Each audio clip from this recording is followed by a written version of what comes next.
असङ्गोऽहम् असङ्गोऽहम् पुनः पुनः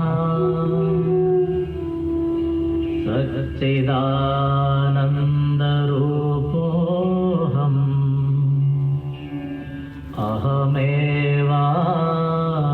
अहमेवाहमव्ययः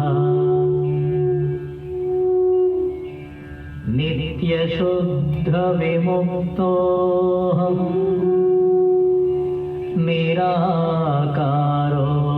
निराकारोऽहमव्ययः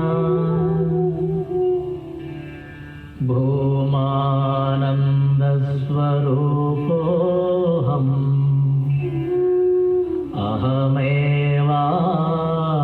अहमेवाहमव्ययः नित्योऽहम् निरवध्योऽहम् निराकारोऽहमच्युतः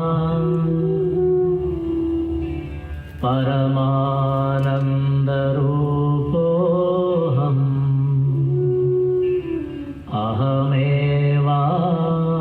अहमेवाहमव्ययः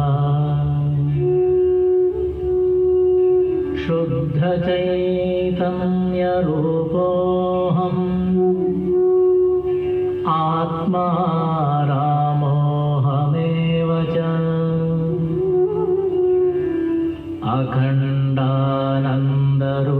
अखण्डानन्दरूपोऽहम्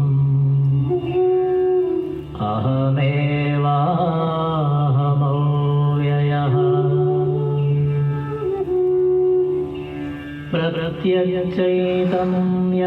प्रत्यक्षचैतन्यरूपोऽहम्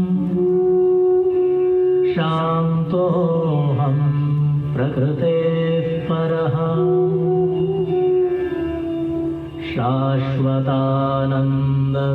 शाश्वतानन्दरूपोऽहम्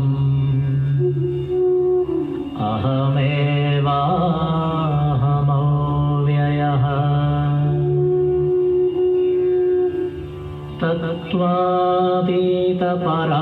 तत्त्वातीतपरात्माहम् मध्यातीतः परशिवः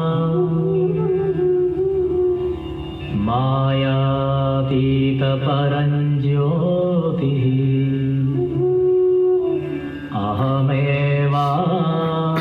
अहमेवाहमव्ययः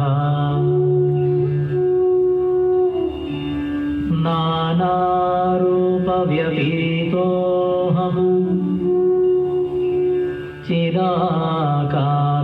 चिदाकारोऽहमच्युतः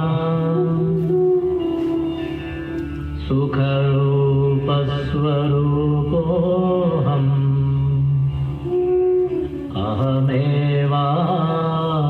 अहमेवाहमव्ययः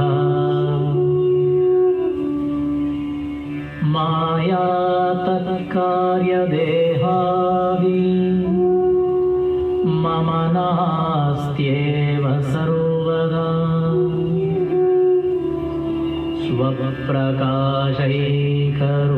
स्वप्रकाशैकरूपोऽहम्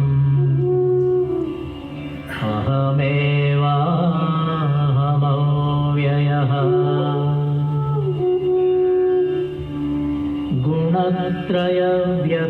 गुणत्रयव्यतीतोऽहम् ब्रह्मादीनां च साक्ष्यहम् अनन्तानन्दरूपोऽहम्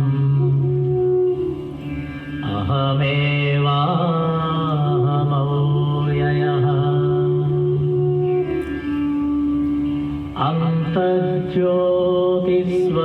अन्तर्ज्योतिस्वरूपोऽहम् कूटस्थः सर्वगोऽस्म्यहम्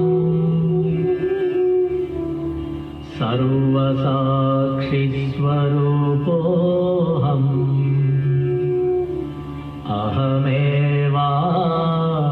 अहमेवाहमव्ययः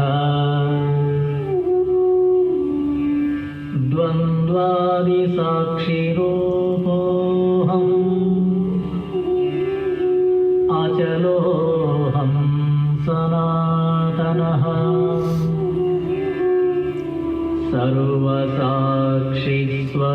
सर्वसाक्षिस्वरूपोऽहम्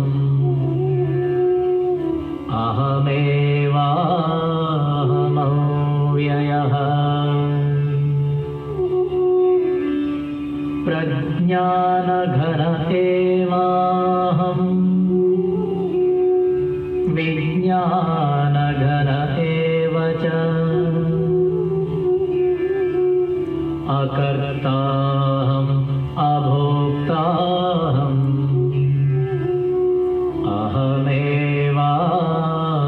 अहमेवाहमव्ययः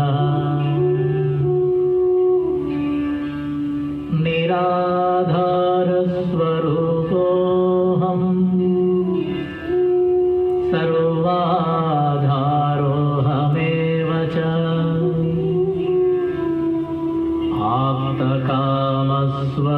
आप्तकामस्वरूपोऽहम्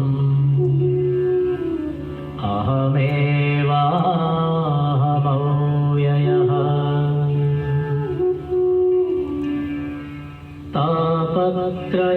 तापत्रयविनिर्मुक्तः देहत्रयविलक्षणः अवस्थात्रयसाक्ष्यस्मि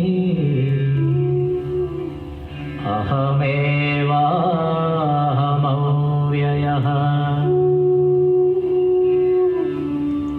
दृग्दृश्यौ द्वौ पदार्थौ स्तः परस्परविलक्षणौ दृग्ब्रह्मदृश्यं मायेति सर्ववेदान्तडिण्डिमः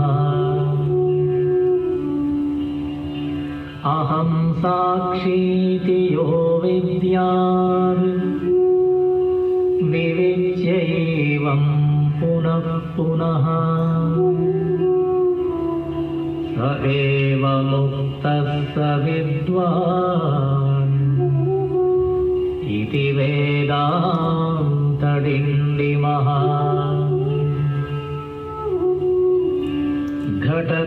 घटकुड्यादिकं सर्वं मृत्तिकामात्रमेव च तद्वद्ब्रह्म जगत्सर्वम् इति वेदान्तडिण्डिमः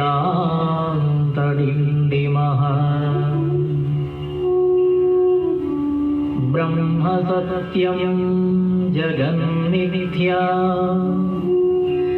जीवो ब्रह्मैव नापरः अनेन वेद्यं सच्छास्त्रम् इति वेदान्तडिण्डिमः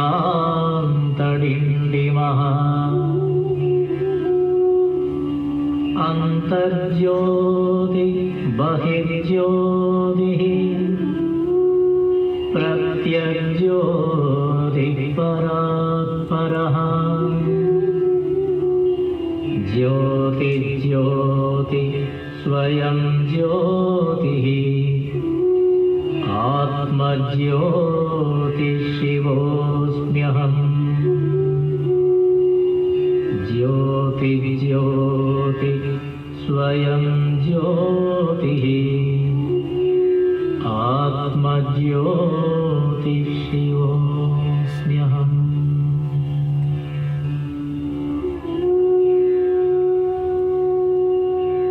Hari Om, good evening, a very warm welcome to all of you. Please come.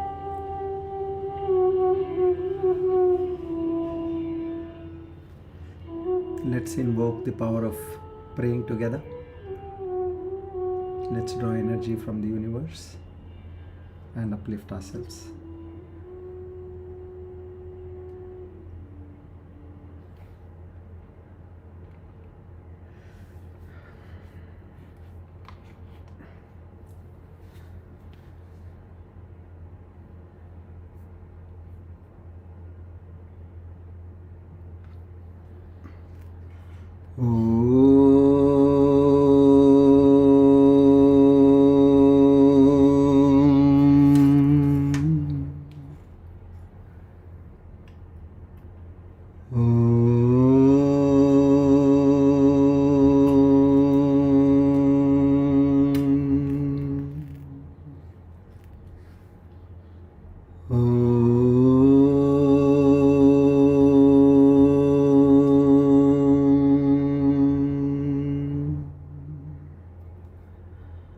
Asato ma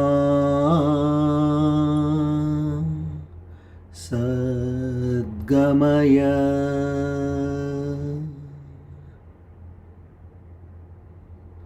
tamaso ma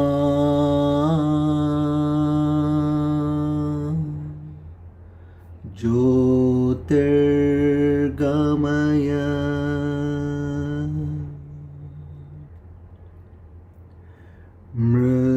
mrityorma amrutam gamaya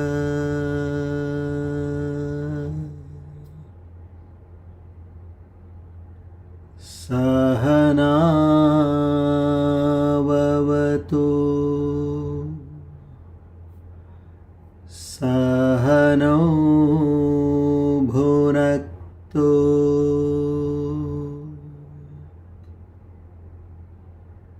sahaviryam karavavahai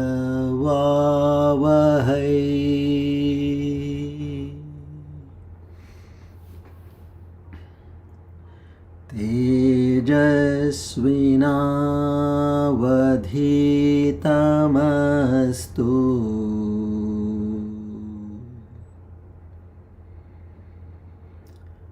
ma vedveshavahai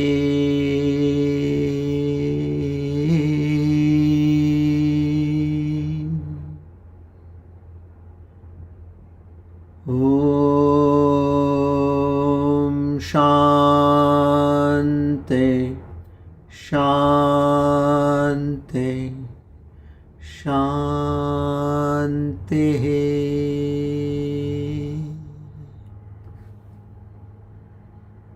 Hari Om Tat Sat.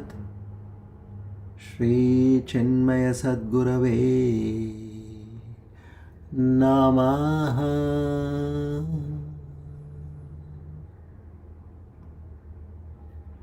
O Lord, the Almighty, the Omniscient, the Omnipotent, the Omnipresent,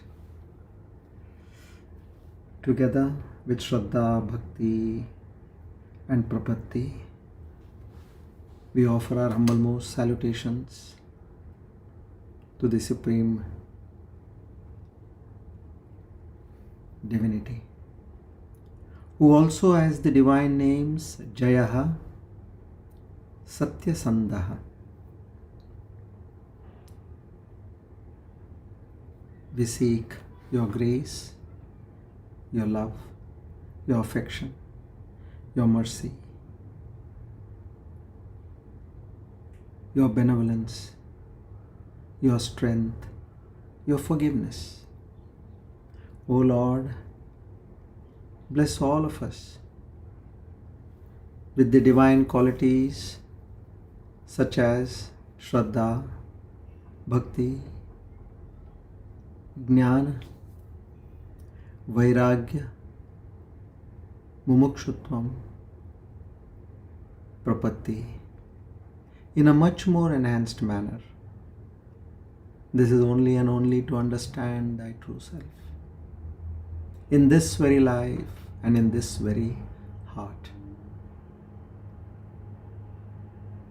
We beseech in you, we pray unto you, we beg of you, please grant us this wish, without which we know for sure that we will not be able to attain what we are trying to.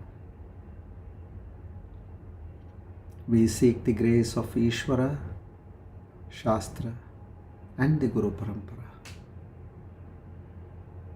Om Tat Sat.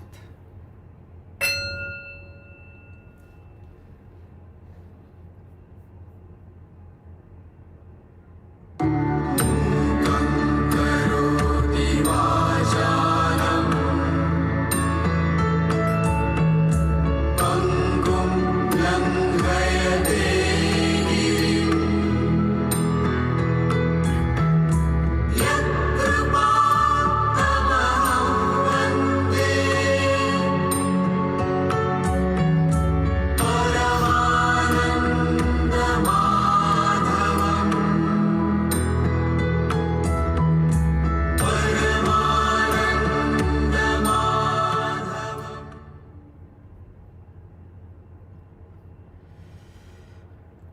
Today, with the grace of the Almighty and the blessings of the Guru Parampara, we are on our Divine Discourse number 455 and the Aparoksha Anubhuthi series 42.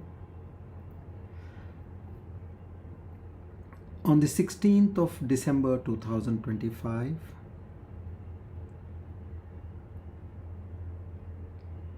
the beginning of Dhanurmasa, Swasti Shri Vishwavasunama Samvatsara Dakshinayana Hemantarutu Margashira Masa Krishna Paksha Bhaumavasare Dwadashatito Swati Nakshatra Atiganda Yoge Kaulavakarani. On this auspicious day of Tuesday and the auspicious time of the evening, together we once again reaffirm our conviction in the thought that Naham Karta Hari Karta Hari Preranaya Hari Prityartham. I am not the doer, I am not the experiencer. It's all happening at the behest of Lord Narayana Sri Hari. It is He and He alone who is appearing as the world, who is appearing as all the living and the non-living beings. He is the creator, the sustainer, and the dissolver. May this thought be in my mind always. May me be always the watcher of my mind as a sure witness. May this thought stay with me always. We once again seek the blessings of the Guru Parampara. Om Tat Sat.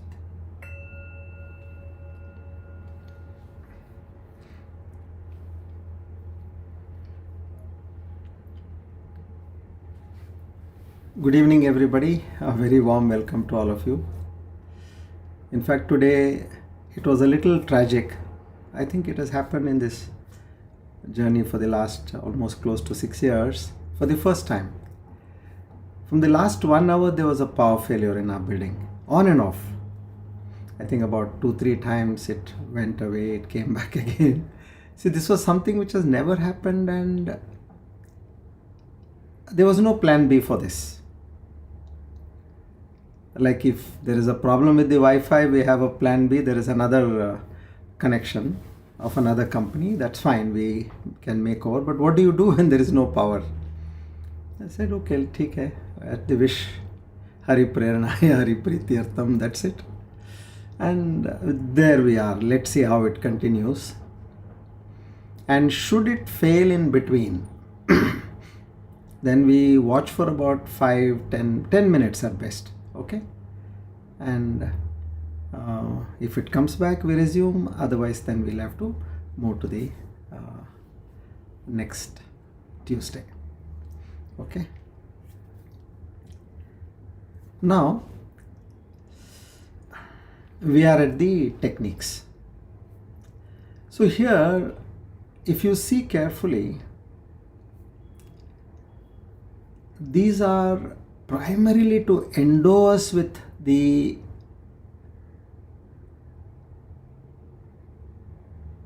knowledge and the knack.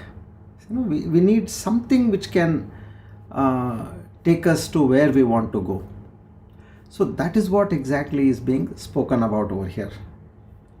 It is we need to have that. You try to get into whatever you want to out of these 15. I would say sometimes even one, like as we studied MOUNA last time, that can make a big difference in our life. But overall, one leads to the other. You need to have all of them in a basic proportion at least. If not to the fullest, but above average what we speak, above average, and then you can specialize in one particular technique.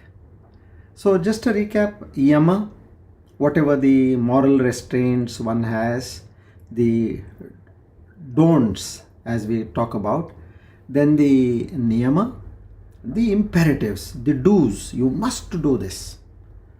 And then we have the tyaga, renunciation, and MOUNA, which we learned last time. In MOUNA, we will try to understand a little bit more about MOUNA today, and then we'll move to the next one, which is DESHA. Then comes Kala. Then comes the asanam. How do you sit? Mula bandha, it's an asana again. Deha samyam, which is the posture of the body. And then drikstitihi, stabilizing your vision. Prana samyamam, which is basically pranayama. And then comes the pratyahara. You're back to Ashtanga Yoga. Pratyahara, then dharana, dhyana, and samadhi. If you cross over dhyana, then you are in the ultimate stage, which is samadhi. Dhyanam is the penultimate stage. So this way, now Bhagavan Shankaracharya, he adds 7 more to the Ashtanga Patanjali Yoga Sutra. He says, try these and it will enrich you more, that way. So that's what we understood last time. Now, coming to MOUNA, while we were studying last time, why do we need MOUNA? See, you have done Shravana, Manana, and Nididhyasana extensively.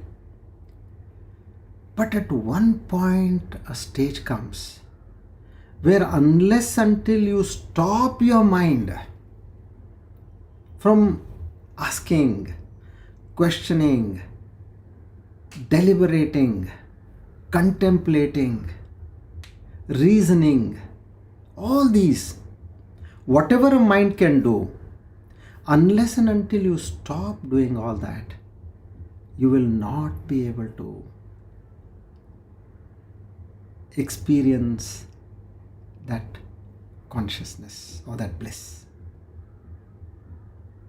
So this is one of the techniques. He says you have to practice MOUNA. And now he goes a little ahead of talking about MOUNA, which we will discuss now. And before that, now we all, why we cannot go into MOUNA is, there is one very strong reason. The mind doesn't allow you to do that. Why? Because it wants you under its grip. As far as you are with the mind, it is feeling comfortable. Oh, this person is with me, he is listening to me, he is in constant touch with me.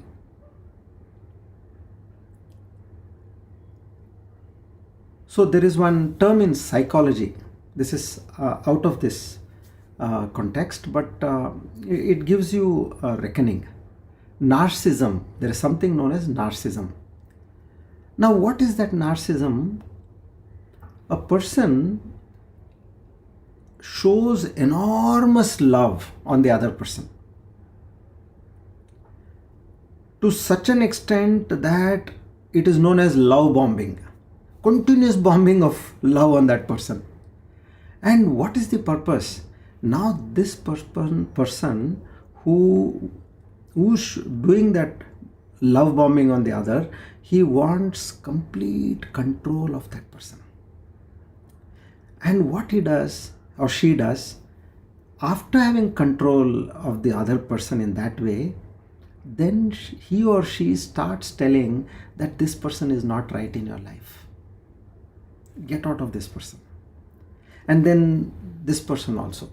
Slowly she tries to see that everybody in your life, in his or her life, they move out. And then it feels that solace. Now this person is completely under my control.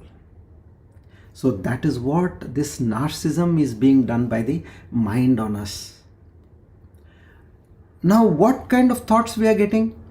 I want to understand Brahman, I want to know Brahman, I want to feel Brahman. What is that consciousness? And then again various thoughts come in your mind. Should I apply that theory, this theory? Your mind is constantly going. So that is that, actually that love bombing is happening by the mind on you, as far as you are with the mind. So here you have to cut the mind. Just cut it. And that happens with MOUNA. And why is it that now, okay, whom are you thinking about? Whom are you talking about? I am talking about that Supreme Brahman. Oh my dear, Supreme Brahman cannot be understood either by the mind nor perceived by the senses. It is clearly said by the Shastras itself, the Upanishads itself. Yato vacha nivartanti aprapya manasa saha. It goes and it comes back empty-handed. It will not be able to get. Now here, Vedanta has taken the help of the logic in terms of the that particular Shastra, where it goes by logic. Now, okay, what is the 5 things which this particular logic is talking about? One, it says anything which you want to talk about. Common sense logic, okay? When you want to talk about something, it has to belong to some kind of a category or a species. Now you apply this and see, okay? This is known as the Nyaya Shastra, which is the Shastra of logic. Like, for example, if there is a book, okay, this is a book. Now this belongs to a category of a book. And if there is a mobile, now this belongs to a category of a mobile. If I am talking about myself or another person, that person belongs to the category of a human being. So there has to be some species or a particular class or a particular category without which you cannot explain about anything. Now here Brahman is one person who does not have any category. How will you explain about him? Think. So that is one, Jati. Then the second logic, what the Nyaya Shastra says is, in language, if you want to understand, describe, talk about somebody, there should be another quality which is known as Guna. What is Guna? Quality. If I say, get me a lotus from the market. Now you go there and you say, okay, I see lotus, but what lotus do I buy? Here I see white, I see pink, I see violet, so many colors. Now, Neela Kamala, that is violet lotus. That Neela, that is the blue or the violet, now that describes a particular thing. A tall person, a short person, a fat person, a fair person, that way. Or you say a red shirt or a green sari. Now these are all what? These are that guna which you can describe a person. But now again, where do we have Brahman? He is nirguna. Nirguna nirakara. He has got no akara. Nirguna. Now, he is beyond all the qualities. Omniscient, omnipresent, omnipotent. How can you fix him into one quality? He is everywhere, all the time, and in all beings. So, that is the second part, fails. Now we come to the third one. If you want to describe a person or a thing or anything used in language, you need to have the third one is karya. Function. Like you can say, call the physics teacher for tuitions tomorrow. Okay. Or we say call the Pandit for puja tomorrow. Or call the electrician, there is some problem with the electrical switch over here. So that is the karya. Or call the cook, some guests are coming tomorrow.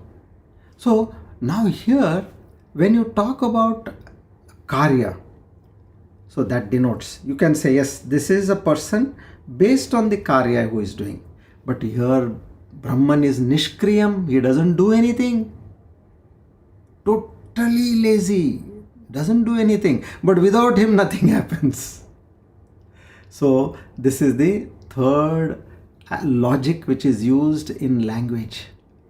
Now another logic which is, fourth one, sambandha. I can say, he is my brother, or she is my daughter,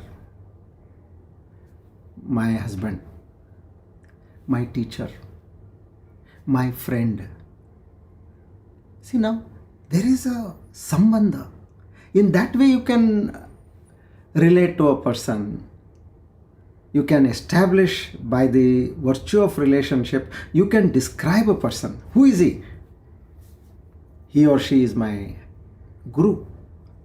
So now here again you fail. Now it is because Brahman is one and one alone. Ekam advitiyam.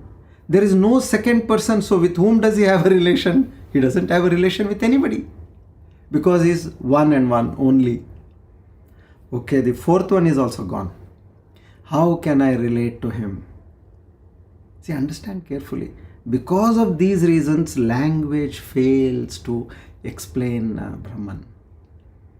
Words fail. Yato vacho nivartante aprapya manasasaha.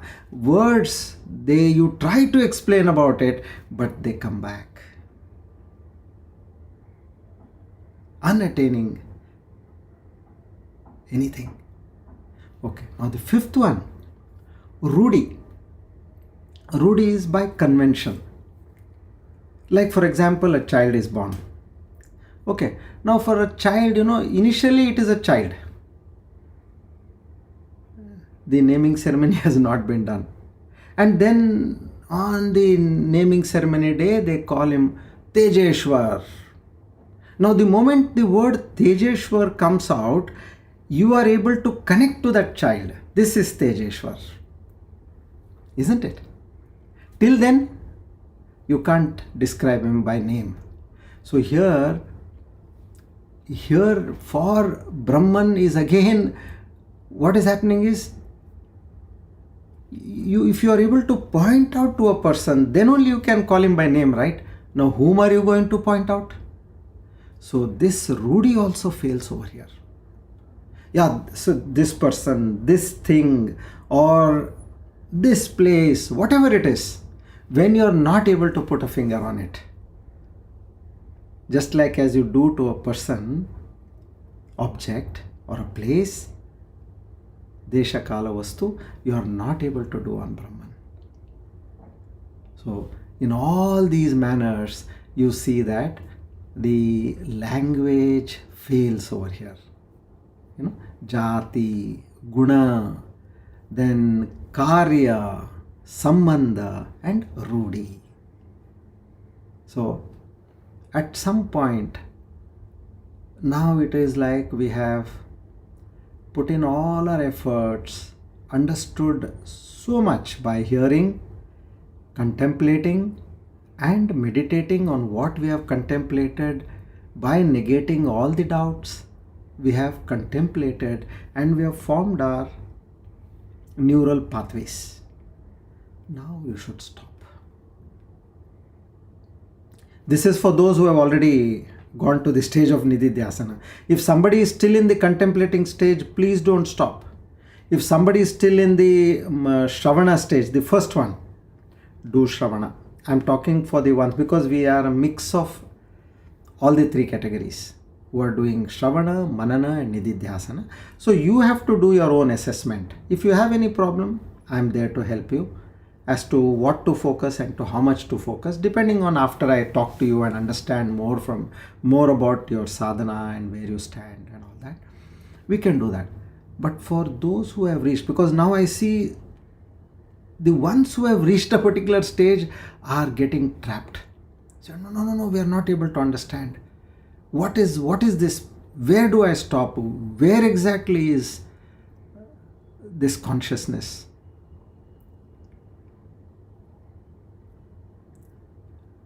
Here, one technique I'll tell you, which I used personally, if you want to reach that stage.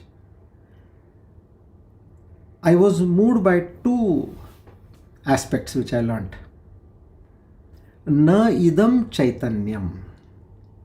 Na idam chaitanyam means when you say this, na idam, when you say this, not this. This is not Chaitanya. You cannot point out to Chaitanya. So anywhere when you are meditating and you say, this is Chaitanya, it's not that. So then I was trying hard, then how do I recognize this? How do I feel it? How do I know that I am there, done and been with it? How do I come to know all this? Then I said the best method would be anything which comes to your mind, neti neti, second principle. Apply the second principle. Anytime you try to point out to Chaitanyam, you will never get it. So neti, because any thought comes, neti neti. Any affirmation comes, neti neti. So just keep driving away everything out. Drive away. And eventually you will land where you have to land. And there again, don't try to point out. If you point out, then you become a Sakshi Chaitanya. Although you're out of your mind, not out of your mind, you're a witness to your mind. That literally means you're out of your mind. You are a witness to your mind, and at that point, if you say, is this the consciousness? Now I have withdrawn from my mind. Is this consciousness? Then again, na idam chaitanyam, formula comes in and you fail. You come back to the witness mode. So leave everything, even that witness, as far as you have come out of the body, you have come out of your mind, then you're able to see everything from the pure state of witness. Just to be in that state. Neti, not this. Just like you go off to sleep, you will fall in that consciousness. And there is no reckoning, there is no understanding, there is no emphasizing. And then you'll again come back. Initially that will be for a split second, and then for a few seconds, and then that number of seconds will go on increasing, but you will be doing back and forth. You'll be coming out and then going there, coming out and going there. So the more and more you practice, you will be able to stabilize in that. So this is where we have to reach. Now to reach to that place, these are all what Bhagavan Shankaracharya, with his experience and his blessings, he's trying to tell us. I'm just guiding you where to go, how to go. Imagine you go you're taking a flight from point A to point B. And point A you go, it's a new airport. You don't know anything over there. You might have traveled more than 500 flights in your life. But the moment you go to a new airport, everywhere you have to search, where is this particular gate? Then you say, where is this counter for this particular airlines? Then where is the security check? Then after crossing the security checks, where is the washroom? You have to search, isn't it? But imagine a situation where there is somebody with you, or you know about that place. You will, without any effort, subconsciously you will travel. So now he's trying to give us that subconscious effect over here. He's trying to guide us, handhold us, and say, go this way, go this way, go this way. You'll not make a mistake. And of late, as you start practicing, I feel surprised when there is so much chaos around, but still you feel so peaceful. My God, I said, what is this state which I wanted to attain long back in the spree of business, in the world of so many aspects, activity? Not a bit we were able to be that. Even though you are in the best of the moments, still there is some agitation going on within. This is something marvelous. Forget about what you're going to attain later. But right now, right here, you will be in that state. And all these chaotic moments or happy moments, comfortable moments, not so comfortable, praise, dishonor, so many things are there. You will be a pure witness. That is what we need to arrive over here. Okay, now we'll take 108.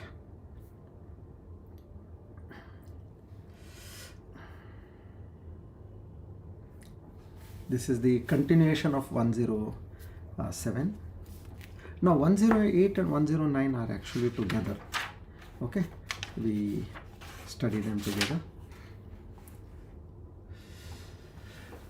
Before that, our prayer.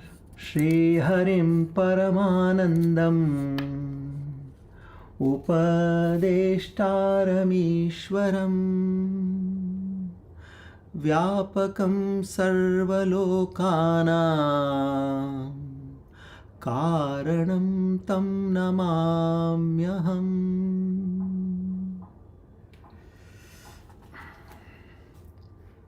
Now we'll read 108. Vacho yasman nivartante tadvaktum kena shakyate prapancho yadi vaktavyaha sopi shabda vivarjitaha. Now I will break this into two separate verses and try to explain to you. Okay. Now we'll take the first half. Vacho yasmin nivartante tadvaktum kena shakyate. Now what does this mean? Kena shakyate is rhetorical. No one can describe it. What? We are talking about that Brahman again. No one can describe it. For description implies duality. Duality like the one who is speaking, the speaker, and the listener. While here Brahman is non-dual. So now this line actually challenges our reliance on language, pushing us towards direct experience, Aparoksha Anubhuti, rather than trying to grasp it with our mind. Now, let's try to take a metaphor. Okay. Here, what we'll do is, in this metaphor, imagine you have a small mirror and you are trying to capture the entire sky in that mirror. You have a mirror. Okay, you're looking in the mirror and you say, I want to see the entire sky. So the mirror reflects in fragments. If you put it in the north, that small portion you'll see. Then again you keep moving, 360 degree you have to keep moving. So just like a mirror has got a limited capacity. This is only a metaphor to make you understand that your mind is nothing great. It is like that small mirror trying to see the sky. That's all. In the same way, this Brahman is that vast. It is 360 degree. How much you can see. So in our sadhana, when we try to define the self in meditation, notice how thoughts falter. That is that nivartante, they are turning back because you are not getting. So you have to use that technique of neti. Just say neti to everything. Not this, not this. Thereby what you will be doing? Na idam chaitanya, you will be following to the core. Neti, neti, neti, neti, neti, neti. Anything which is coming to your mind. So eventually you will land in that fullness, unnoticed. Just like you go off to sleep, as you say. What do you do if you want to really sleep? If you are thinking extensively, can you ever sleep? No. You have to put a stop to your thoughts. Now, when will that happen? At one point, the mind will get tired. You are trying to control your thoughts, but the thoughts are not going away. And at one stage, your mind itself stops thinking if you are not able to control, and you go off to sleep. That could be half an hour, 1 hour, 2 hours, depending on what is your mental state. Just like there are no thoughts, here also you are saying neti. Once, this comes in Kenopanishad. The gods had a war against the demons. That is the Devatas and the Rakshasas. Now they had a massive victory. As they got the victory, they started celebrating. Gods are in heaven and they have everything over there.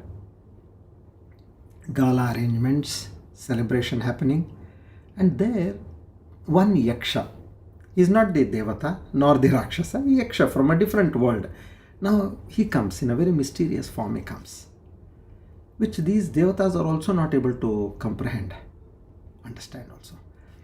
Now when that happens, Agni says, look, this fellow is not answering us. I don't want, now they're in that spree of we are no less types. We have conquered the world types. So he says, I'm going to burn him. And he goes and he tries to burn that person. Nothing happened. Then Vayu says, I'll blow him off from wherever he is. He'll go back to his place. But he failed. Likewise, everybody, Varuna tried. He said, I'll put so much, make him so wet that he'll not be able to take the power of my water force on him. So wind, air, fire, everything was failed. Then Indra, who is of course the king, he understood that this is not something ordinary. He goes there in a very humble manner. He makes a request. Please tell me who you are. And they say that Brahman who had come to show that you all won because I was there in all of you. If I was not there in you, you will have all fallen flat. So now, just to teach them that your existence is because of me, which we all have to remember at every point. So the ego, which is constantly saying, I, that we have to observe. The moment that ego cuts, chop it. It so happened once, one disciple goes to Guru Nanak and Master, he tells, please describe that Almighty. Guru Nanak, he remained silent. With a lot of enthu, he is asking. After persuasion, Guru Nanak opens his eyes and tells him, who can speak of the unspeakable? So the disciple realized, and then he said, silence is the description of that Lord. The same thing had happened with Ramana Maharshi. So likewise, now here, prapancho yadi vaktavyaha sopi shabda vivirjitaha. So meaning, what is the meaning over here? If the universe is to be described, even that is devoid of words. Now we are coming to something important.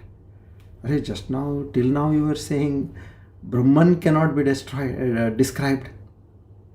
What is this now you are saying? Prapancho yadi vaktavyaha. Prapancho, the world, yadi vaktavya, you want to describe. Sopi shabda vivarjitaha. Vivarjita means you fall short. Sopi, even that. Shabda vivarjitaha. even that world in the true sense cannot be described. What are you talking of that creator? Here. So here Bhagavan Shankaracharya comes with a very practical logic. You cannot see that Brahman, right? But what you can see? You can see this prapancha, this world. Now, that visible world we think we can describe is ultimately Shabda Vivarjitaha. Even this world is also ultimately Shabda Vivarjitaha. How much so the formless Brahman, this verse, what we are talking about here, that the world which is projection of Brahman, like waves on an ocean, that also has got a limitation. What we do, we label things with words, but those are mere conventions. But if you go to the essence, now apply what we have learned so far, everything remains unspoken. Just like, you see a person and you talk of his or her looks, then you talk of her traits, her passions, her character, her achievements, all this you talk. Now go to the essence, core.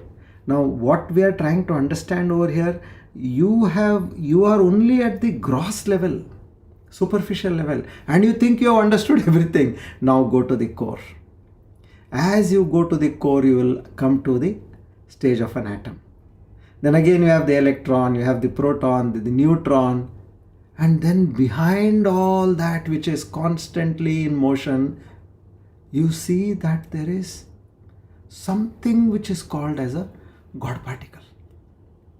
Now the scientist who won the Nobel Prize in 2013, now one is Francois Englert of Belgium, and then you have Higgs boson of UK.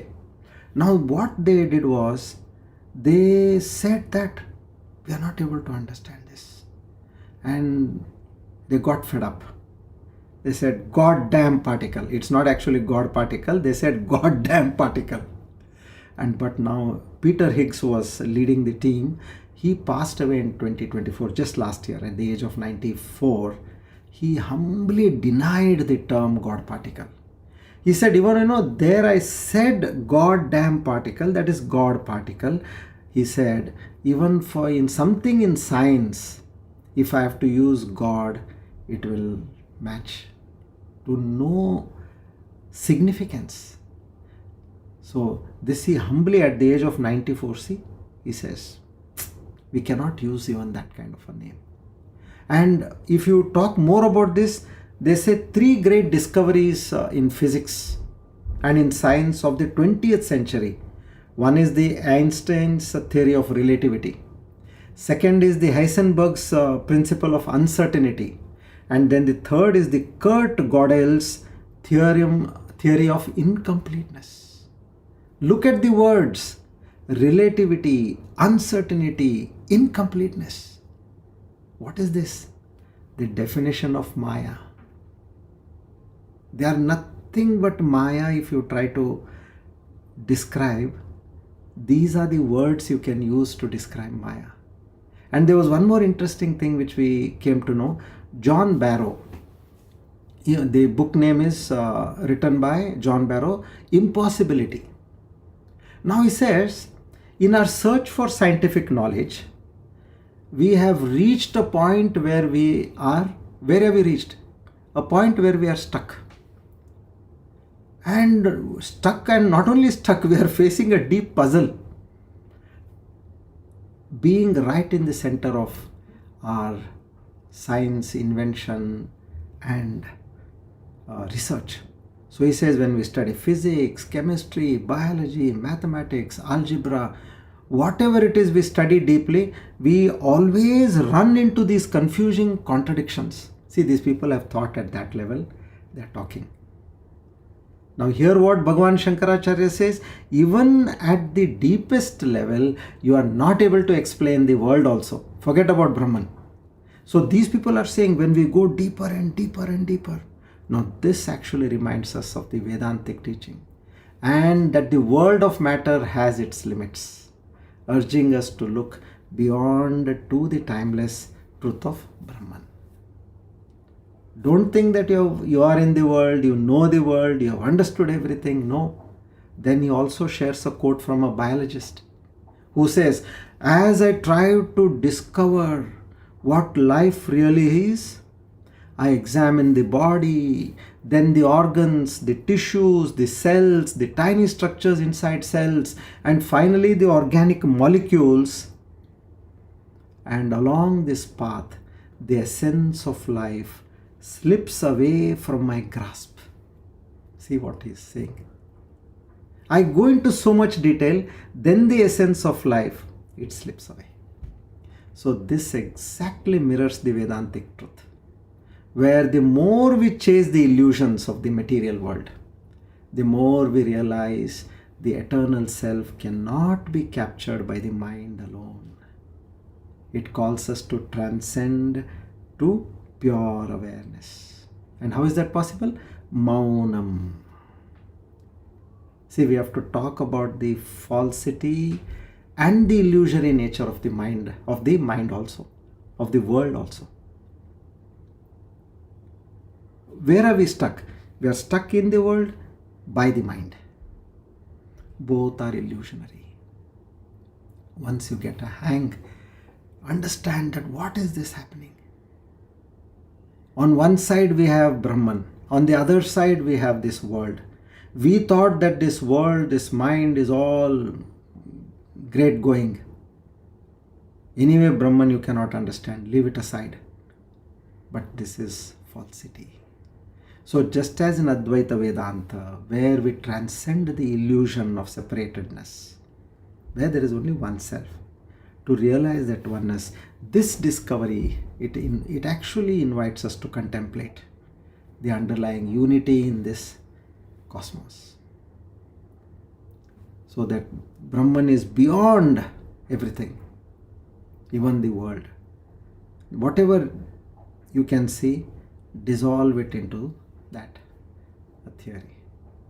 Now, for example, you are making a painting.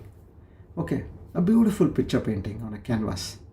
And then you say, who has painted this? I have painted. Wow. Then they start praising, my God, what color, what depth. Then suddenly this person, he or she starts saying, you can see these red strokes here.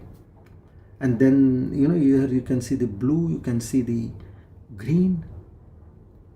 But what happens is, this prapancha is like that painting. Words describe only on that surface. But the painter, he does not go by the external surface. He has got some imagination into making it. So that's Brahman is vivarjitaha. That vivarjita, it cannot be explained. So in daily life, when you witness a sunset, you are in awe, speechless. That's it. Don't try to describe it. You will get the feel of that only when you go to a state of being in silence. Now once Adi Shankaracharya, when he was traveling across the country, he was coming across several people. So at one place he confronted a scholar who was endlessly arguing about the world. Just like the scientists, I know the world. But finally, after coming to a point where the essence is indescribable rather, then they stop talking. So then Bhagavan Shankaracharya said, if you are able to describe the world, what words he was describing? So he says, okay, tell me, what words capture this infinite changes which are happening in this world? Now you explain. Change is a constant factor in the world. What words can you explain about this change? And since he is talking about that infinity, the scholar was not able to speak further. He faltered over there. And Shankaracharya then pointed out to a nearby river. He says, now, the words flowed, but the river's essence, that is that water which has life in it, remained unexplainable here, untouched. You are able to describe a river. I told you describe it so well, but now you describe that life in that water. So then the scholar said, I've understood. I was caught up in the words, but now I really understand that if you go to the depth of the world, so in the same way you have to look at the world, but go into the depth. Look at persons, objects, places, the entire world, but just don't look at the superficial. A person in front of you at the essence level is nothing but that God particle. You and him are nothing but the same God particle. So now, this is how there was once a Zen monk. There are different stories from different places. He was asked by a student, what is the world? Then the monk, he clapped his hands and said, nothing more. Now this shows that Shabda Vivarjitaha, I can't explain the word in the true essence. So what we should understand as sadhaks, now we have so many anxieties, we have so many worries, so many challenges in our life, which we term it as worldly problems. Now just pause for a moment. Whenever this is coming, now this is all the trick played by the mind. It tries to capture your attention. So stop and say, these so-called worldly problems, are they truly describable? Or they are illusions veiling the wordless truth, which we know now. So why talk of an illusion which is there now and not there later? So many problems in your life, in our lives we have seen at some point of time it was there, and then after that it is not there. It is just like a dream. See, when you are extensively meditating on these aspects, I'll tell you one thing can happen to you, which happened to me was, sometimes you are not able to distinguish between, did this happen in the waking world or this was a dream? Because now you are trying to falsify a dream, So then, because what was in the past is nothing but a dream only, right? It was in your experience. It may be of the waking world, but is it there now? It is not there. So then it is more or less equal to a dream. So that way we have to understand, don't give importance to what is there. Because any which case you know your true self. You are not what you think you are. This is the truth in which we have to get established. Everything is neti over here. Neti. Anything which comes to your mind is neti. That way. Okay. So now we go to 109. So after having falsified the meaning said that Brahman cannot be described, then he falsifies even the world also. If you see in the true sense, it cannot be described. So now we go to 109.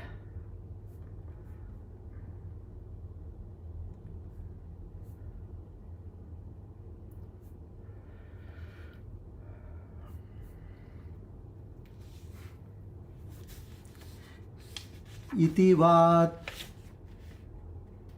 tadbhave vachamasi iti va tadbhavet maunam satam sahaja sangitam gira maunantu balanam prayuktam brahmavadibihi. Now here let's understand the meaning of this. I'll explain in the first and the second line. That would be better for us. Okay, first line. Iti va tad bhavenam maunam satam sahaja sanyitam. Meaning, alternatively, the silence that arises from the very nature of realizing Brahman is known among the wise as Sahaja, meaning by natural, or you can even say congenital. Congenital is when you are born with certain traits. It comes to me naturally, we say, no? That way, congenital, Sahaja. Then the second line he talks about is Gira maunam tu balanam prayuktam brahmavadibihi. The silence through restraint of speech which is prescribed by the teachers of Brahman for those who are ignorant or spiritually who are immature. Now, in essence, this, the verse contrasts two forms of silence. One is effortless and profound for the enlightened. Understand that he's trying to say. Don't think that anybody who's in Maunam are all the same. And the other is which is prescribed deliberately for a person, for beginners. By whom? By the realized masters. They say, yes, this will take you to where you want. Now practice this. So it deepens the teaching from 107, 108, where turn away from describing Brahman, leading inevitably to silence. So Gaudapadacharya, he reveals that silence, MOUNA, is not mere absence of sound, but a clear state of just being. Just be. I am. For I am, there is no noun, there is no pronoun, there is no verb, there is no adverb. Just I am. Soham. So this Sahaja Mauna of the wise who have meditated or who have got it congenitally, that is the silence of unity with Brahman, where duality ceases, where there is no need for words because of the self is self-luminous. That's what exactly it happens. When I was telling you, neti, neti, neti, neti, neti, neti. Then at one point you stop. Nothing comes to you. Yato vacho nivartante aprapya manasa saha. Taittiriya Upanishad 2.9. Where words return along with the mind, unable to reach it. Both of them come back. The world, senses, mind, everybody comes back. No, we couldn't find. So for the ignorant balanam, who are like children, who are just trying to move ahead now, who are also can be said who are lost in the playground of Maya, Gira Mauna, Sahaja Mauna, Gira Mauna. Two things. Gira means which is acting like a staircase, which is acting like a bridge, a stepping staircase, you can say. That is where you need to do sadhana to quieten the ego's chatter. When you say quieten the mind, meanings that ego is there basically in our mind. So by quietening the mind, you need not do for one day. Practice even for half an hour to start with. Some convenient time. It should not be like, Mauna for show off, where you do Mauna and you go and sit in the living room. Everybody comes to you and say, no, I am in Mauna. That becomes further boosts your ego. Completely withdraw, go inside. When you know that nobody is going to come now, excepting some courier service or a parcel service coming to your home, which you do not know what can come, but otherwise the milkman is not coming, the dhobi is not coming, the servants are not coming, nobody is coming. Okay, at that point, half an hour, 1 hour, 2 hours.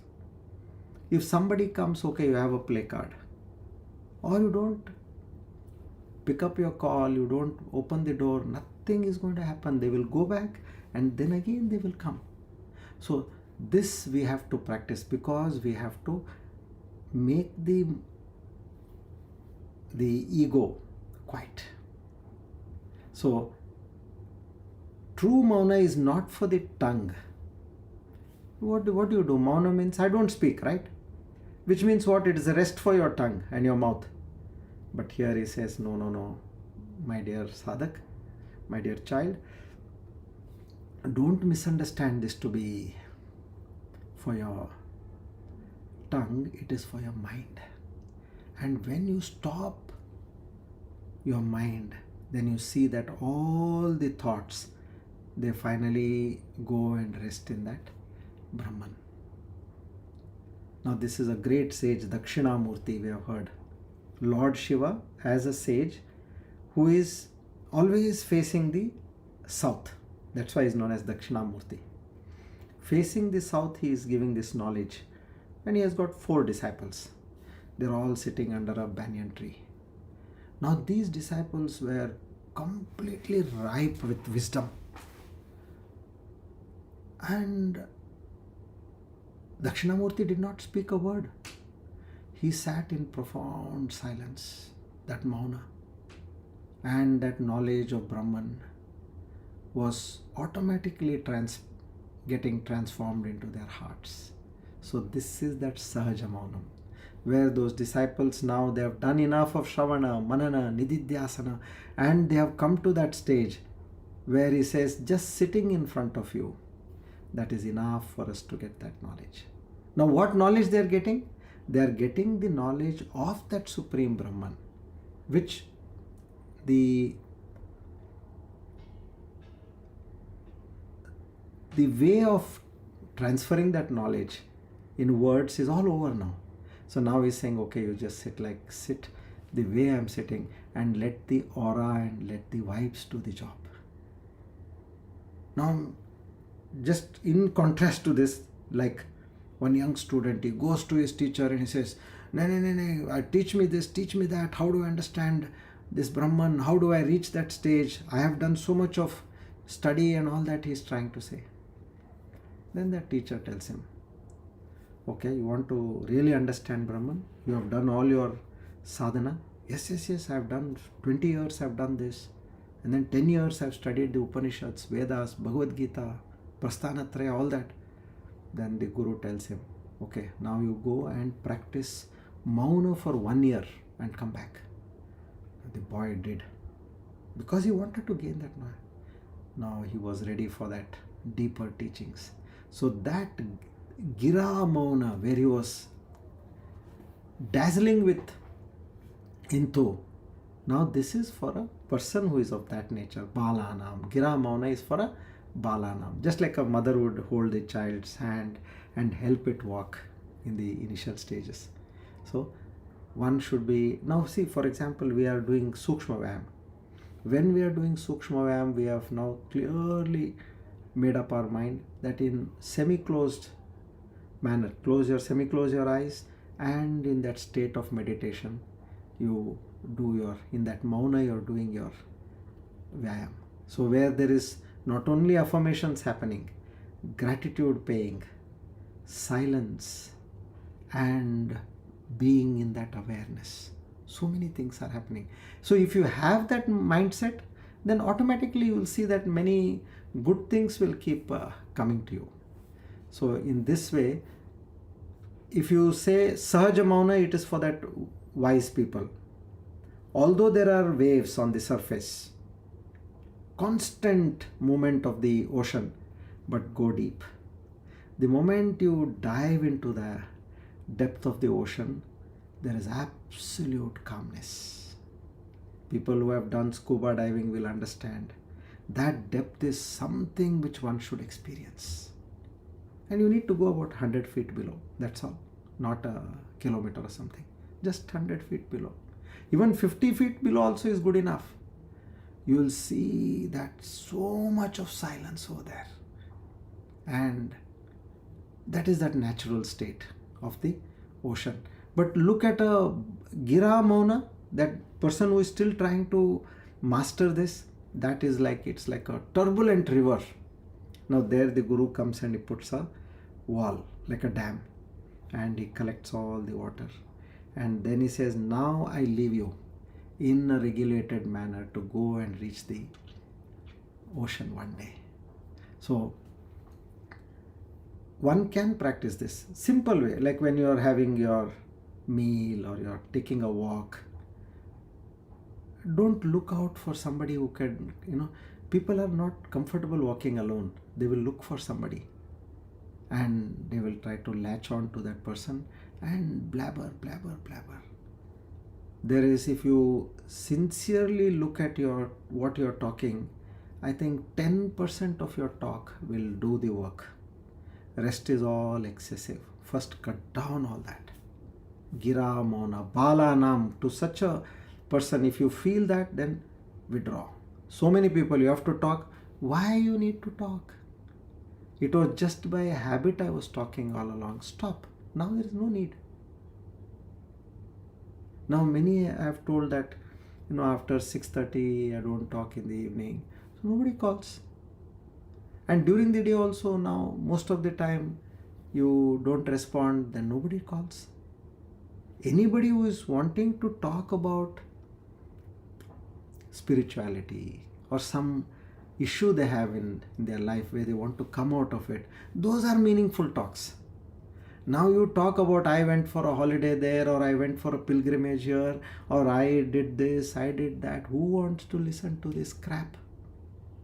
Earlier it was nice to listen, but now you want to listen only to the relevant things. So if you see even chapter 17, 16th verse, MOUNA is the best practice, they say, austerity of speech. Go on saying who is talking, who is talking, who is talking.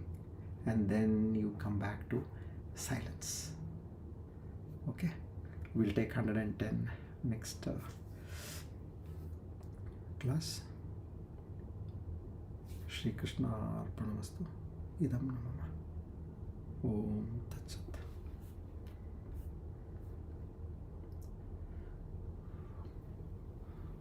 Oh, sorry, I didn't put the camera on.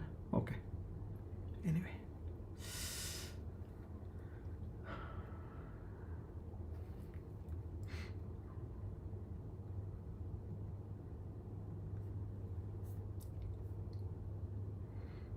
Now we do Shri Vishnu Sahasranama.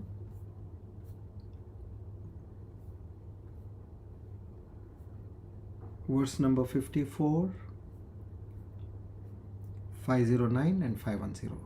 Somapo mrutapas somaha purujit purasattamaha vinayojjaya satya sandhyo dasharya sattvatam patihi. Jaya, the victorious, one who has conquered all the matter. It connotes that in order to experience the self, we have to conquer all the lower matter realms and their byproducts. Realizing the self, the seeker himself becomes the self. Brahmavit Brahmaiva Bhavati. At that time, he has conquered all. Jayaha. 510. Satya Sandaha. Of truthful resolution, meaning Sankalpa, the Lord is one, who in his perfection has so completely integrated that his resolve, his thoughts, feelings, words and actions are always truthful. There would be no compromise in them, and as such, every resolve of his becomes fruitful. Heavens might fall down, the earth might tumble down, the Himalayas might be crushed, the ocean might become dry, but my word uttered shall never be in vain. This is what Lord Narayana says in the Purana. Satya Sandaha, truthful resolution, Sankalpaha. We chant the Dhanvantari mantra.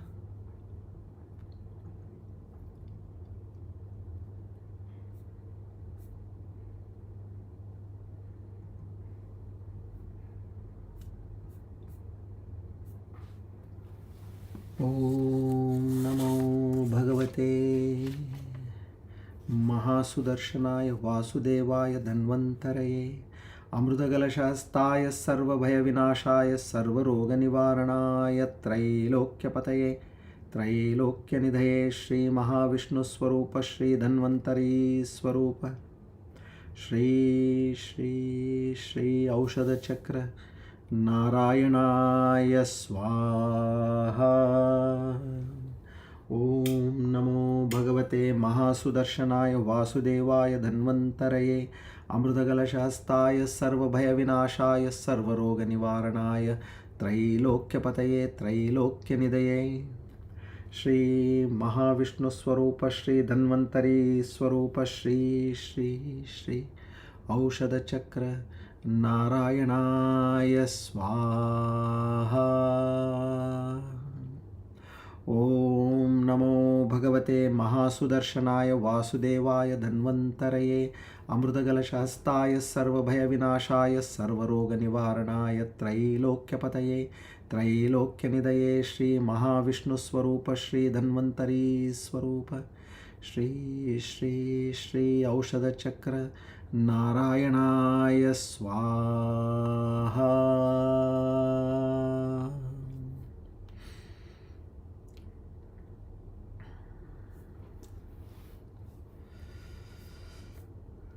We offer our humble salutations to Lord Dhanvantari,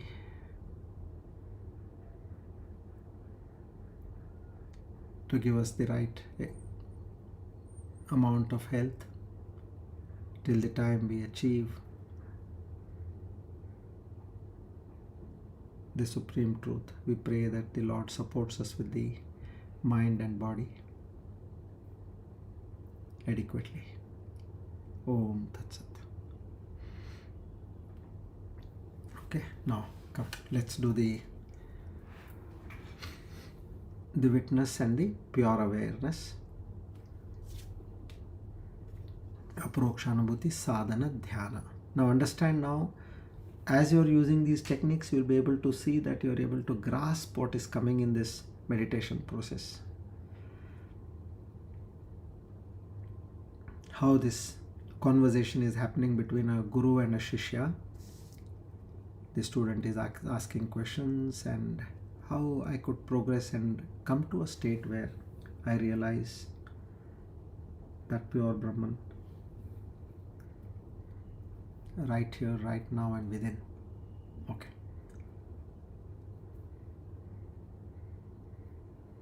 Now the Shishya asks, Guruji, what is the witness? Guruji says, the witness is that which sees all things come and go. Just like you see on a road, you just see traffic coming and going. You are a witness, you are doing nothing. Continues. It itself does not come and go, but it is the changeless background in which all experiences arise and eventually set. Now make this reckoning an experience while you're doing the meditation. Yes, I understood. In the first phase, it is seeing everything come and go, but it is not that.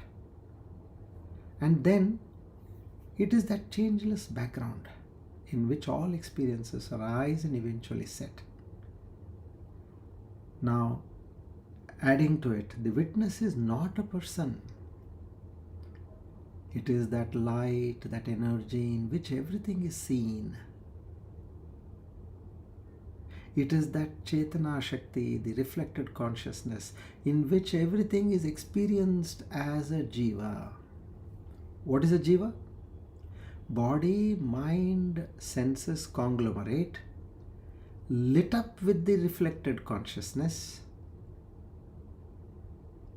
which is able to experience bhokta,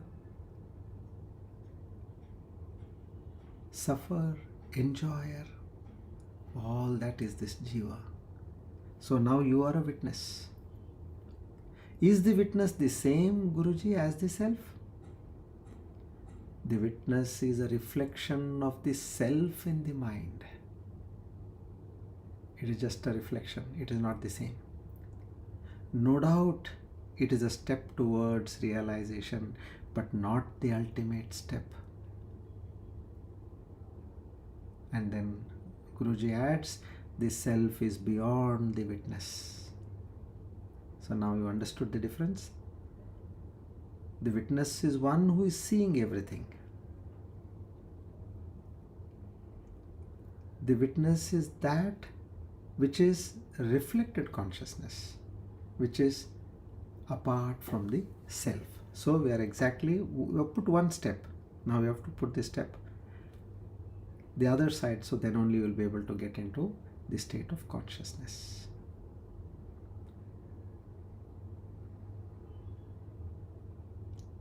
Take a few deep breaths. Sit completely relaxed.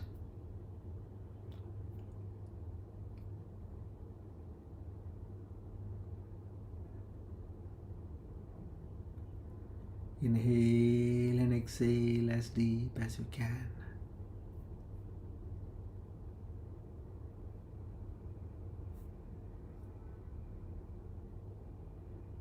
Relax your forehead, relax your face, your shoulders, your upper body. You are a witness to your face, your mind, your upper body, your breath.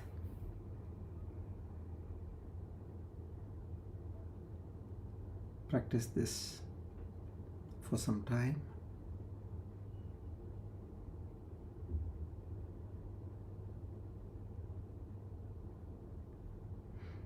The self is pure awareness, beyond the subject and object and the experience, basically called as Tripudi.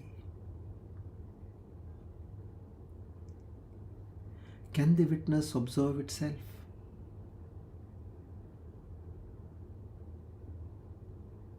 Now Guruji answers, the witness can only observe what is other than itself. Example he gives as the eyes. Eyes can see everything else other than its own self.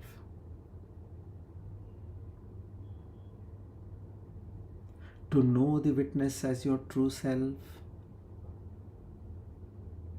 is the end of the illusion.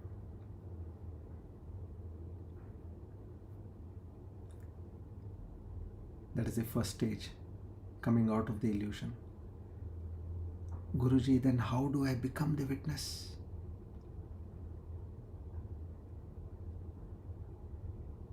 Guruji says you don't have to become the witness. You are the witness already.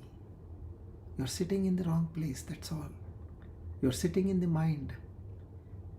Come out from there and start observing your mind. Just that you've forgotten, that's all. Pay attention. Once you got this knowledge, pay attention every moment. Keep observing your thoughts. You are a witness there. Keep observing your emotions. You are a witness. Keep observing your body movements, your feelings, your perceptions. You are a witness. Watch all these as if it were happening to someone else next to you. Become so detached. Just as you are seeing somebody else next to you, start seeing your own body, your own mind, your own thoughts, your own emotions in the same manner.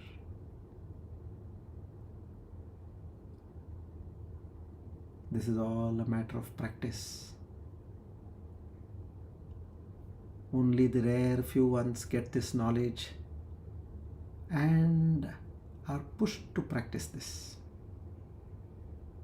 Now slowly by doing this, the false self-identification, that is that aham bhava, will drop naturally. You don't have to do anything.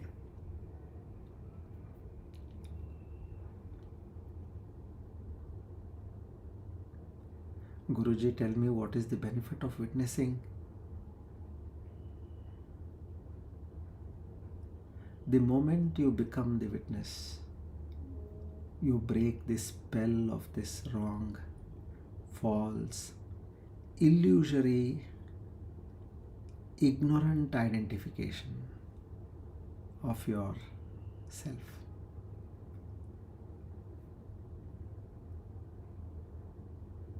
you start seeing things as they are.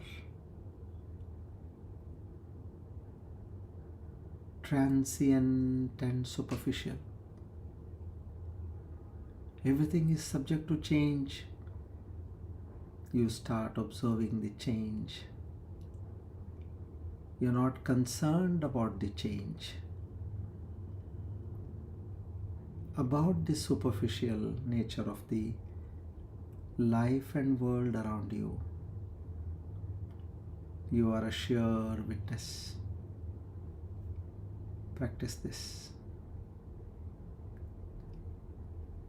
This practice will bring a great sense of detachment, clarity, and peace in your life, which you have been searching everywhere, every time.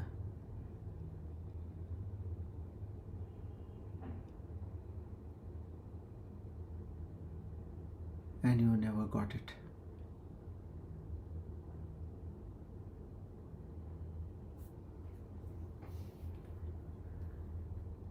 You are no longer drowned in the ups and downs of any experience.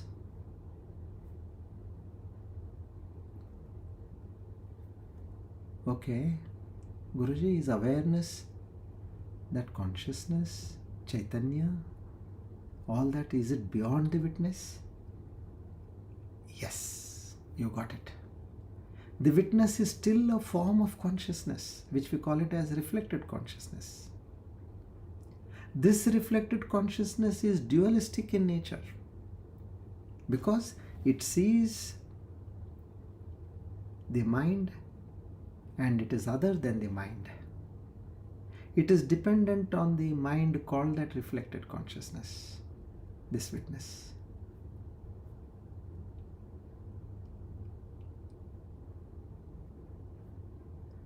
Now, but awareness is beyond the witness and the witnessed.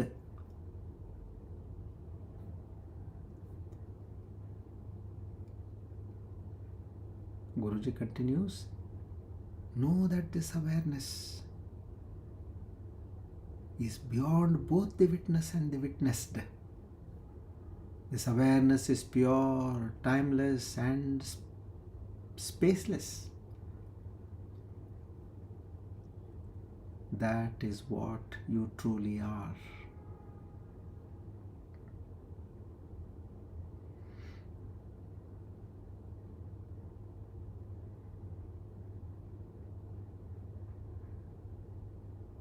What is the difference between consciousness and awareness, Guruji?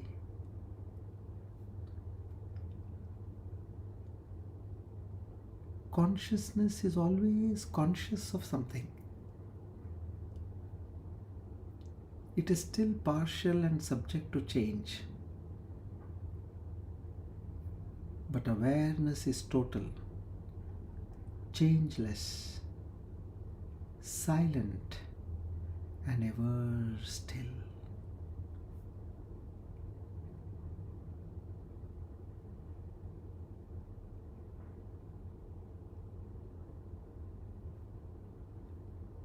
What happens when the witness disappears, Guruji?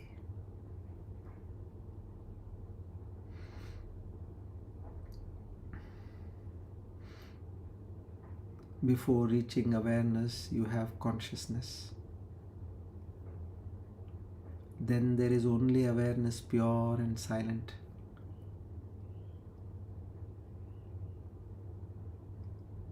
The sense of separation ends.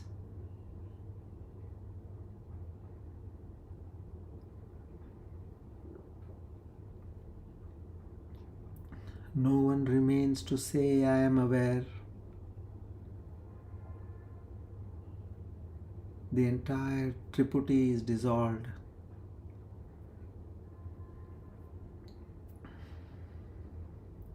The experiencer, the experienced, and the experience, all three are dissolved. Now, this is one very important aspect to reach that stage of consciousness. How? There is no person who is asking a question. there is no question and there is no answer. Triputi.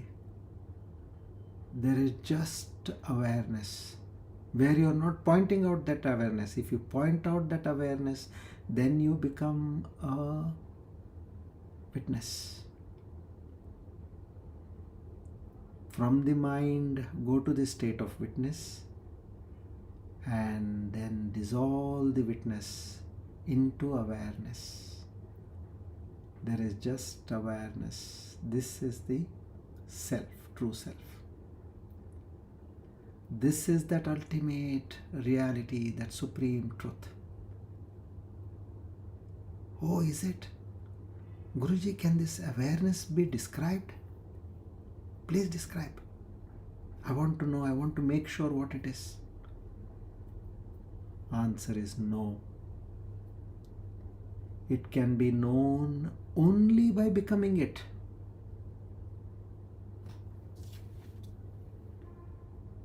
It has no attributes.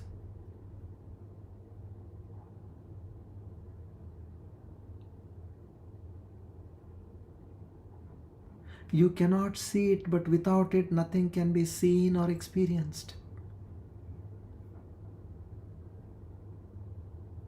It is closer than the mind, closer than the witness, closer than the I am.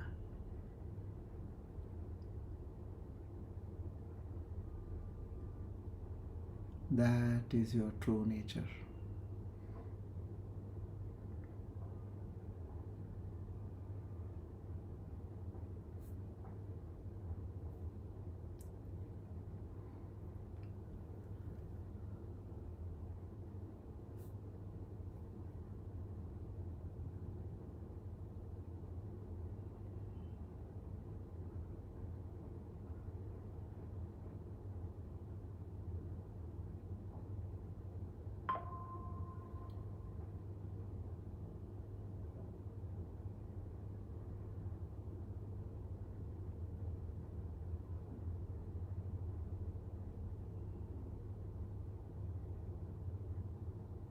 Om Purnamada Purnamidam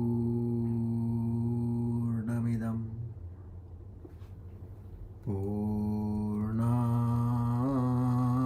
Purnamudachyate Purnasya Purnamadaya Purnamevavashishyate. Om Shanti Shanti Shanti.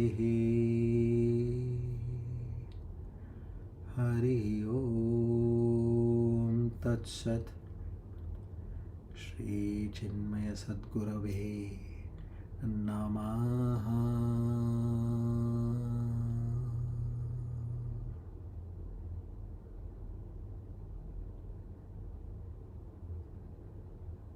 Together with obeisance,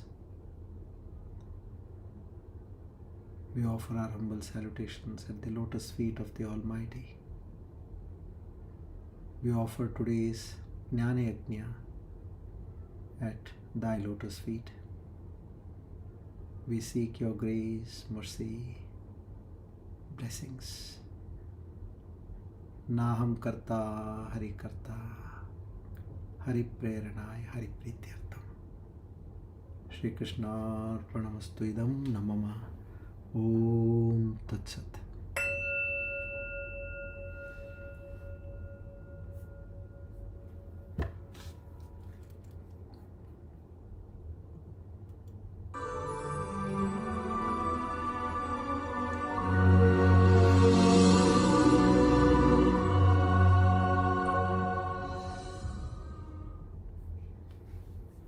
Good evening, everybody, once again. So we have learnt the falsity of the world also, where if you try to examine the world in the true sense, go to the depth of every aspect of the world, you will see God and God alone, which even the scientists have failed to describe. What is this? So, let's stop living in this illusionary world, which is all played by the mind. If you actually think deep on this subject, you will get to know you have been fooled, you have been tricked, you have been vandalized at every point of time. Just that we were ignorant, we are not aware. So, with this knowledge, go to the essence of everything and understand that there is nobody who is great, nobody who is mediocre. There is no rich, there is no poor. There is no powerful, there is no powerless. Everybody at the essence level are the same, and there is one and only one. We need to get established in this. That needs practice. Om Tat Sat.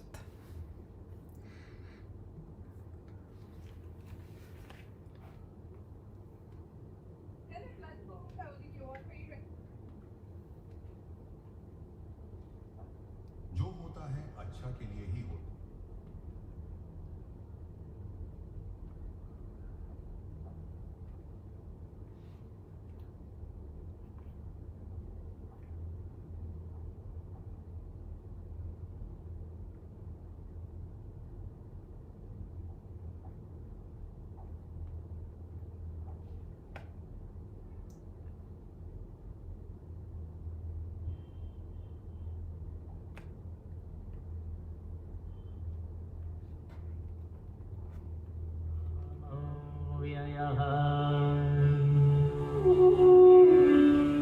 प्रज्ञानघन एवाहम् विज्ञानघन एव च अकर्ताहम् अभोक्ताहम्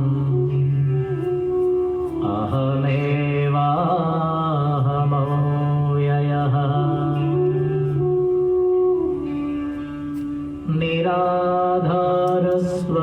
निराधारस्वरूपोऽहम् सर्वाधारोऽहमेव च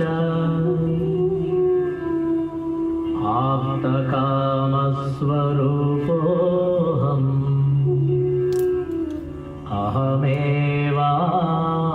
अहमेवाहमव्ययः तापत्रयविनिर्मुक्तः देहत्रयविलक्षणः अवस्थात्रयसाक्ष्यस्मि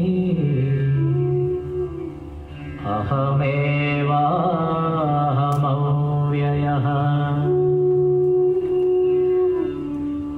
दृग्दृश्यौ द्वौ पदार्थौ स्तः परस्परविलक्षणौ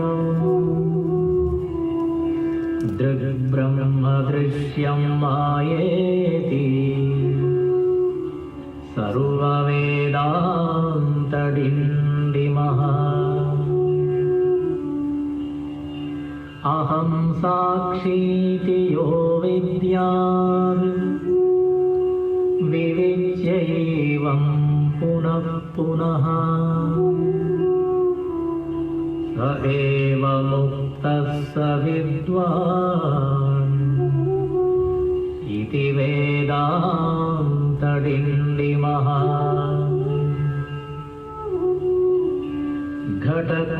घटकुड्यादिकं सर्वं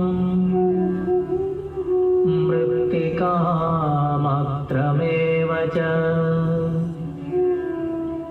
तद्वद्ब्रह्म जगत्सर्वम् इति वेदान्तडिण्डिमः ब्रह्म सत्यं जगन्मिथ्या जीवो ब्रह्मैव नापरः अनेन वेद्यं सच्छास्त्रम् इति वेदान्तडिण्डिमः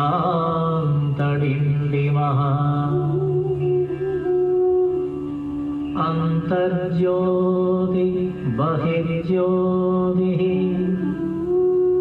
प्रत्यग्ज्योतिः परात्परः ज्योतिज्योति स्वयं ज्योतिः आत्मज्योतिशिवोऽस्म्यहम् ज्योतिज्योति स्वयं ज्योतिः आत्मज्योतिशिवो